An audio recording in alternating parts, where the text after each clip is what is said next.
Hello বন্ধুরা, আজকে তোমাদেরকে একটা নতুন রেসিপি দেখাবো সাবুদানা। প্রথমে বাদামকে ড্রাই রোস্ট করে নেব। এখানে তেল গরম করে আমি দেবো মেথি, জিরে আর শুকনো লঙ্কা ফোড়ন। তারপরে দিয়ে দেবো একটুখানি বাদাম। ভাজা হয়ে গেলে একটু আলু দিয়ে ভেজে নেব।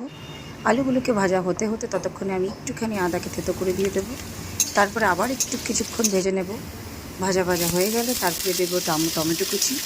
আর একটা জিনিস দেখে, এখানে আমি সাবুদানা আগের দিনই রাতেরবেলা ভিজিয়ে রেখেছিলাম, তাকে ভালো করে ছেঁকে আবার যে ড্রাই রোস্ট করে রেখেছিলাম বাদামকে পেস্ট করে ওর মধ্যে দিয়ে দেবো পাউডারটা।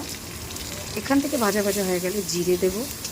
জিরে দেওয়ার পরে এখানে দিয়ে দেবো হলুদ, নুন আর একটুখানি জল দিয়ে এটাকে কষিয়ে নেব। ভালোভাবে কষানো হয়ে গেলে যে আমরা রেডি করেছিলাম যে সাবুদানাটা, সেটা এর মধ্যে দিয়ে ভালো করে মিক্স করে নেব। এবার দিয়ে দেবো পরিমাণ মতন একটু মিষ্টি, আর এটাকে ভালো করে নেড়ে নেব। আমাদের কিন্তু সাবুদানা তৈরি।